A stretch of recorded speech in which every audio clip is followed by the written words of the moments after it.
Tired of the endless parade of here are the 5 best books on this topic, or this famous person swears by these 20 books that you absolutely must read? Let's be honest. Another list of must reads is probably just going to collect dust on your desk while you scroll social media under the guise of productivity.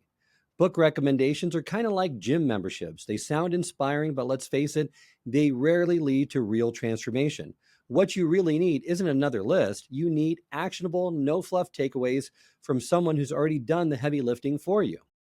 This is where this episode comes in, because I'm not just going to hand you another book title to feel guilty about not reading. I'm here to unpack the practical insights from a game changing book that will transform the way you think, lead, and grow.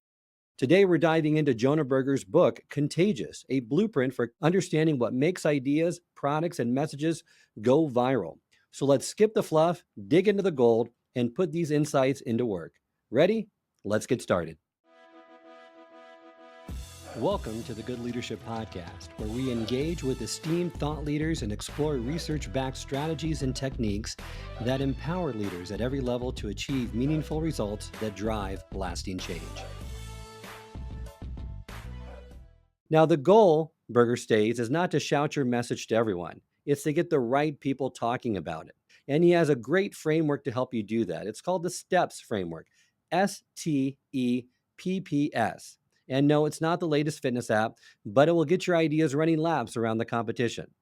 So the first part of the STEPS framework, the S, is for social currency. If sharing your idea, your product, or story enhances someone's status or makes them feel good about themselves, they're far more likely to spread the word to others. Think about the last time you bragged about something. Maybe that secret speakeasy you found with the $20 cocktails, or how you snagged Taylor Swift tickets. Did it feel good? Of course it did. Did you share it? You betcha. So let's give you some pro tips on how to boost your social currency based on Jonah's book. First is remarkability. It's got to be remarkable, unusual, extraordinary, worthy of attention. And not just worthy of attention, what you want to convey, but worthy of remark. Take, for example, a small blender company called Blendtec. They turned a boring product into a viral YouTube sensation with their Will It Blend campaign. They tossed marbles, iPhones, even nails into the blender, and it all blended. And they did it with a $50 marketing budget. Now that's remarkable. Number two, game mechanics. Have you ever felt proud of the Starbucks reward gold card or that Duolingo streak? That's game mechanics at work. People love achieving things, even if it's as trivial as collecting points for coffee. These mechanics also spark friendly competition, and suddenly you're not just earning points, you're getting ahead of your friends. Social comparison is a powerful motivator. Use it. And finally, scarcity and exclusivity are like the social currency steroids. Think about when Disney had the Disney Vault strategy. Remember that? It made us all desperate to own that Lion King DVD before it disappeared into their vault. Or think about Taylor Swift fans showing off their Eras ticket pre-sale. These strategies make people feel like they're insiders, part of an exclusive club. And here's the kicker. When people get their hands on something scarce or exclusive, they want others to know about it. It's saying, hey, look at me and what I'm able to get. I'm an insider. Number two in the STEPS framework are triggers, because top of mind is tip of tongue. I have a question for you. Do interesting products get talked about more than boring ones? Well, common sense would suggest yes, but actually it's no. Interesting products do receive more immediate word of mouth attention than boring products. And that reinforces what we talked about in regards to social currency. Interesting things are entertaining and reflect positively on the person talking about them. But interesting products did not sustain high levels of word of mouth over time. They didn't get any more ongoing word of mouth than boring ones. Why does this matter if a particular thought or idea is top of mind? Because accessible thoughts and ideas lead to action. Triggers are those mental bookmarks, those cues that make people think about your product or idea. Remember that song by Rebecca Black called Friday, voted the worst song ever? It's a song we love to hate, but you can't escape it every single Friday. Thanks, Rebecca. This also works because triggers are tied to context. KitKat had a brilliant marketing strategy. Their sales were declining. So what did they do? They decided to link their candy to something everyone does, or nearly everyone does, every single workday. Coffee breaks. It was genius. Coffee, chocolate, they go great together. Now, every time you take a coffee break, you're humming, "Break me off a piece of that Kit Kat bar." It's evil, but it's brilliant. Our goal isn't necessarily to prove that we're interesting all the time or funny or intelligent. We just want to say something to keep the conversation going. Anything that can prove to the other person that we're not a terrible conversationalist. So, what do we talk about? Whatever is top of mind, that's always a good place to start. And here are some pro tips. Context is key. Connect your brand, your product, or your personal brand to everyday moments. Cheerios, they own breakfast. Pop Tarts, well, they're still waiting to be loved. And uniqueness stands out. Peanut butter and jelly, classic. Peanut butter and pickles, please don't. The next step in the steps framework is E, and that stands for emotions. If we care, we share. Emotion is the gasoline for virality. When people experience strong emotions, they want to tell others how they're feeling. Marketing messages, unfortunately, tend to focus on information.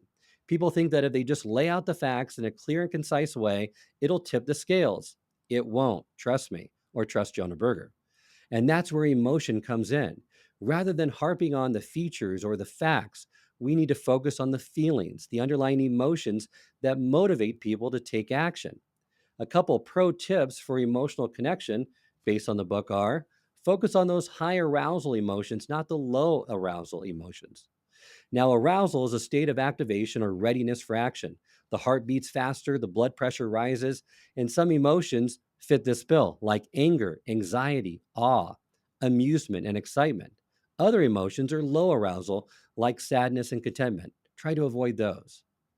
Now, you can also employ the three whys technique to find the emotional core of an idea. Write down why you think people are doing something and then ask, why is that important? Ask it as many times as needed. Each time as you do this, note your answer. You're going to drill down further and further toward uncovering not only the core of an idea, but the emotion behind it. Now, the next letter in the STEPS framework is P, and that stands for public. If it's built to show, it's built to grow, according to Jonah Berger.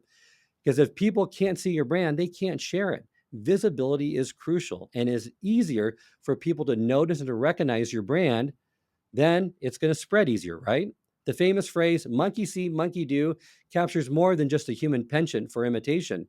People can imitate only what they see others are doing. Take Apple, for example. They nailed it with the white AirPods. When every other brand had black earbuds, Apple said, hey, let's stand out. Let's charge $150 while we're at it. Genius. Some pro tips to increase the public visibility of your professional or personal brand. One, behavior residue. Is there something that generates social proof that sticks around even when the product is not being used or the idea is not top of mind? That's behavioral residue. Think of these reusable branded bags of different companies or those I voted stickers that take over Instagram every election day. Or you can also think of giveaways, testimonials, reviews, or swag, anything that keeps your product, your brand in people's mind after they're using it. Second, the shapes, the sounds, and a host of other distinctive characteristics can also help products advertise themselves. Make your product instantly recognizable by changing some part of the packaging. Love 'em or hate 'em, Crocs are unforgettable. Pringles come in a unique tube. Computers using the Microsoft operating system make a distinctive sound when they boot up. Designing products that advertise themselves is a powerful strategy, especially for small companies or organizations that don't have a lot of resources. Even when there's no money to buy television ads or a spot in printed publications, existing customers can act as advertisements if the product advertises itself. Now, the next P in the STEPS framework is practical value. News you can use. People love sharing tips that make them feel helpful. Think of how to clean your microwave with lemon slices, right? Because nothing screams I'm an adult like realizing your microwave is disgusting. Practical value is all about offering content that solves a problem, teaches a skill, or makes life easier in some way. So, what makes something seem practically valuable enough to pass along? Well, one, if it creates an amazing discount. When most people think about practical value, saving money is one of the first things that come to mind. getting something for less than the original price or getting more of something than you usually would find at the same price. Promotional offers that seem surprising or surpass expectations are more likely to be shared. And useful information is another form of practical value. Helping people do things they already want to do or by encouraging them to do things faster, better, or easier is a great place to start.